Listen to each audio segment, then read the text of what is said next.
আসসালামু আলাইকুম। Career flow YouTube চ্যানেলে আপনাকে স্বাগতম। বিইউপি ভর্তি যুদ্ধ শুরু 13 ডিসেম্বর। এই অল্প সময়ের মধ্যে নিজের প্রস্তুতিকে ম্যাথ বিষয়ে চূড়ান্ত লেভেলে নিতে সাহায্য করবে আজকের এই ভিডিও। বিইউপি সহ অন্যান্য বিশ্ববিদ্যালয় ভর্তি পরীক্ষার দিক নির্দেশনা ও চূড়ান্ত সাজেশন পেতে কেরিয়ার ফ্লো এই চ্যানেলটি সাবস্ক্রাইব করে সাথেই থাকুন। Come to the point. বিইউপির এফএসটি ও এফবিএস ইউনিটে ম্যাথের উত্তর করতে হয়। এর মধ্যে আবার এফএসটি যেহেতু সায়েন্সের ইউনিট, তাই ম্যাথগুলোও সায়েন্সের ম্যাথ থেকে আসে। এফএসটি এর প্রিপারেশন ঢাবি ক ইউনিটের ম্যাথের সিলেবাস ফলো করলেই হবে।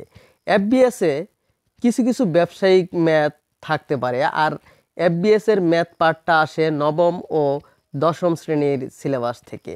আর যেহেতু বিইউপি একটি ইন্টারন্যাশনাল মানের ইউনিভার্সিটি, সেহেতু ম্যাথে বেশি গুরুত্ব দেয়। চান্স পাওয়ার ক্ষেত্রে ম্যাথের মার্ক অনেক বেশি প্রভাব রাখে, কারণ ম্যাথের আনসারগুলা শিওর মার্ক, মানে উত্তর ঠিক হলে নম্বর কাটা যাওয়ার প্রশ্নই আসে না। এফবিএসে ভালোভাবে উত্তর করতে পারলে 27-28 পাওয়া সম্ভব। এখন কথা হচ্ছে কিভাবে ম্যাথ পার্টটা পড়তে হবে। প্রথমেই অপ্রয়োজনীয় টপিকগুলো বাদ দিয়ে দিতে হবে, কারণ সময় খুব কম। তাই গুরুত্বপূর্ণ টপিকগুলোকেই ফোকাস করতে হবে। আর এই টপিক থেকেই মোটামুটি 70% থেকে 75% ম্যাথ কমন পড়ে। যে বিষয়গুলো পড়তে হবে সেটি হলো numbers, fraction, percentage, profit and loss, interest, ratio, average, age, time and distance.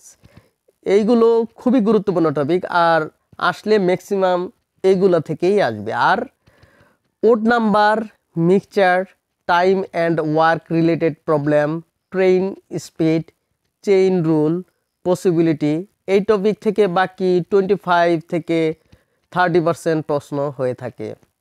Exam হলে সময় খুবই কম পাওয়া যায় বলে প্রতি ম্যাথে 40 সেকেন্ডের বেশি পাবে না। তাই কোশ্চেনগুলো সহজ হলে সব দাগাতে পারবে, প্রবলেম হবে না। কিন্তু একটু কঠিন হলে তোমাকেও নতুন কৌশল অবলম্বন করতে হবে। তাই তোমার কাজ হবে একবার কোশ্চেন পড়ে অপশানগুলো পড়ে ফেলা।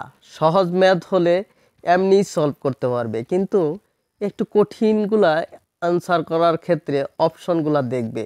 অপশনের আনসারগুলা প্রশ্নের সাথে মিলানোর চেষ্টা করবে, যেটা মিলে যাবে সেটাই উত্তর। তাছাড়া ম্যাথ দেখে মাথা গরম করার কিচ্ছু নাই। একবার না পারলে সেটা স্কিপ করবে, পরেরটা দেখবে। সবগুলো শেষ করে আবার স্কিপ করা ম্যাথটা দেখবে। প্রথমবার কঠিন মনে হলেও দ্বিতীয়বার সেটা তুলনামূলক সহজ মনে হবে। তখন কোশ্চেন সহজ হয় কিন্তু ট্রিকি থাকে, তাই আনসার করার ক্ষেত্রে অবশ্যই সব অপশন আগে পড়ে নিবে। এই অল্প সময়ে সব কিছু নিয়ে বসলে তুমি খেই হারিয়ে ফেলবে, কারণ সিলেবাস অনেক বড়।